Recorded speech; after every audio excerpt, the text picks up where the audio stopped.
कहानी का नाम सास बनी मां। एक बदले हुए रिश्ते की कहानी।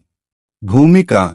ये कहानी है एक सास बहू के रिश्ते की, जो पहले कड़वाहट से भरा था, लेकिन वक्त ने उसे एक खूबसूरत रिश्ते में बदल दिया।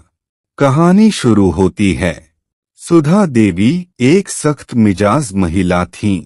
उनके बेटे राहुल की शादी हुई नेहा से, एक पढ़ी लिखी, समझदार लेकिन आजाद ख्यालों वाली लड़की से। शादी के पहले दिन से ही दोनों के बीच टकराव शुरू हो गया। सुधा देवी को लगता कि नेहा बहुत ज्यादा बोलती है, अपने मन की करती है और घर के पुराने नियम नहीं मानती। वहीं नेहा को लगता कि सासू माँ बहुत ज्यादा कंट्रोल करना चाहती हैं। हर दिन कोई न कोई बहस होती। राहुल दोनों के बीच फंसा रहता।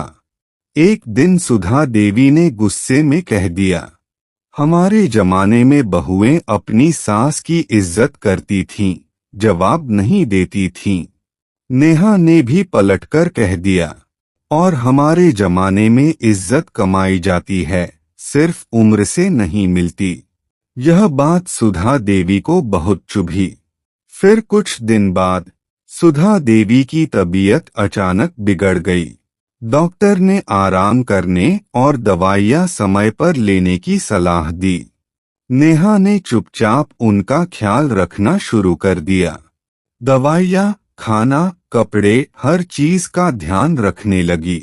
ना तो कोई शिकायत, ना ताना। सुधा देवी को यह सब चुपचाप देख रही थीं। एक दिन वो भावुक होकर बोली, नेहा, मैं तो सोचती थी तू सिर्फ बहू है, पर तू तो मेरी अपनी बेटी जैसी बन गई है। नेहा मुस्कराई और कहा, मान जी, बेटी मान लीजिए। बहू तो मैं कागजों में ही हूँ।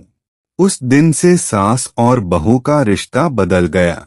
अब वे साथ में खाना बनाती, टीवी पर सीरियल देखती और कभी कभी साथ मंदिर भी जाती।